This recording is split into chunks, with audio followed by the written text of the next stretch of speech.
Namaku Dita, usia 28 tahun.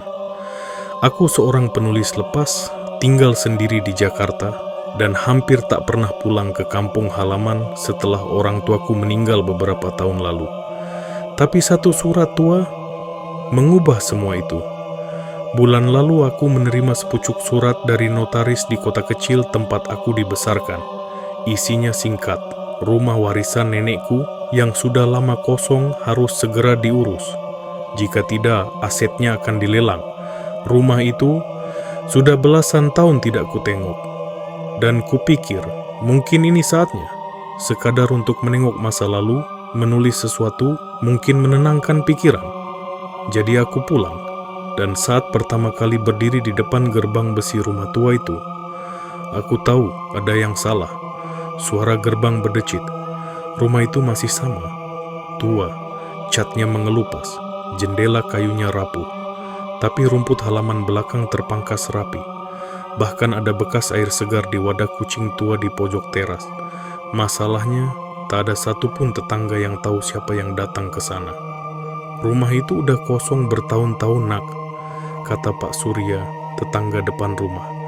Sejak ibumu meninggal, nggak pernah ada yang nempatin. Tapi anehnya, lampunya kadang nyala sendiri malam-malam. Aku tertawa kecil, mungkin hanya kabel tua yang korslet. Malam pertama aku menginap di kamar lamaku, semua terasa sunyi. Tapi tengah malam, suara pintu berderit pelan.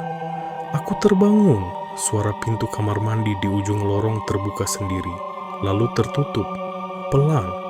Kukira angin, tapi jendela-jendela semuanya tertutup. Keesokan paginya, aku menemukan secarik kertas tergelincir dari bawah lemari tua. Tulisan tangan lama, lusuh. Kalau kau mendengar langkah kaki, jangan lihat ke belakang. Itu bukan aku. T. Aku diam. Siapa T? Tak ada nama keluarga kami yang berinisial T. Hari-hari selanjutnya semakin aneh. Setiap malam, aku mendengar suara langkah pelan di lantai 2. Padahal aku tidur di bawah dan tak ada orang lain di sana. Dan setiap pagi, ada sesuatu yang berubah. Kadang meja makan sudah terlap, gelas yang kusimpan di rak sudah berpindah. Bahkan, satu malam aku bangun dengan baju tidurku sudah terganti. Padahal aku ingat jelas, aku belum sempat mengganti baju. Aku pikir, aku mulai gila. Tapi semua berubah saat aku menemukan lemari besi di bawah lantai ruang kerja kakek. Kunci kombinasi, usang. Tapi setelah mencoba tanggal lahir nenek, terbuka. Di dalamnya ada satu buku hitam tebal dengan kulit mengelupas dan bau tanah tua yang menusuk. Judulnya ditulis tangan, keluarga kita bukan sendiri. Dan di halaman pertama, yang kami tinggalkan bukan hanya darah, tapi penjaga. Aku membaca buku itu tanpa henti. Halaman demi halaman berisi catatan tangan, seperti jurnal keluarga yang sudah diwariskan sejak zaman nenek moyang kami. Catatan pertama ditulis tahun 1894 oleh seseorang bernama Tamar, yang ternyata adalah buyut dari pihak ibu. Tamar menulis tentang penjaga tak kasat mata yang melindungi keluarga mereka dari sesuatu yang disebut bayang tertua. Tapi perlindungan itu bukan tanpa harga. Setiap generasi, satu anggota keluarga akan diambil sebagai penjaga baru, menggantikan yang lama. Dan rumah warisan itu, yang selama ini dianggap kutukan, adalah tempat transisi, tempat pemisahan antara dunia kita dan dunia mereka. Dalam jurnal itu, ada juga satu ritual pemanggilan. Ritual yang katanya bisa melihat siapa yang dijaga dan siapa yang akan jadi penjaga berikutnya. Bodohnya, aku melakukannya. Malam itu, di ruang kerja kakek, tepat tengah malam, aku nyalakan lilin. Kututup semua jendela. Dan kubaca kalimat itu dengan suara pelan.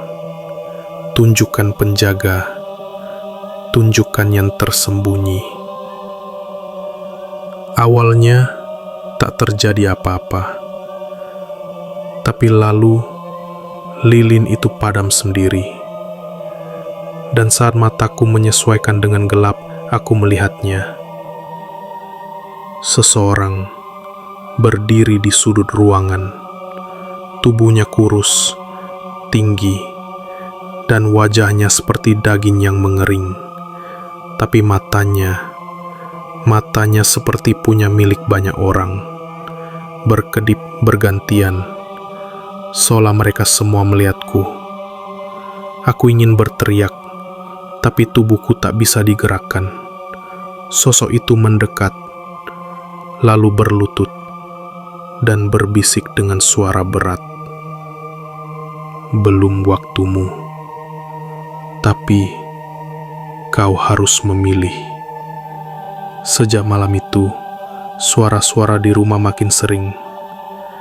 Kadang aku mendengar dua orang berbisik di kamar mandi. Kadang terdengar suara ketukan 3 kali dari dalam lemari. Tapi teror sebenarnya datang 3 hari kemudian. Aku bangun tengah malam.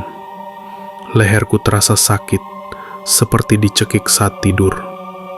Di cermin ada bekas memar, dan tertulis di embun kaca, "Kau sudah dilihat." Aku tak tahan. Aku mencoba kabur dari rumah itu. Tapi setiap aku keluar gerbang, dunia di luar tampak berbeda. Langit seperti diam, udara tak bergerak. Mobil-mobil di jalan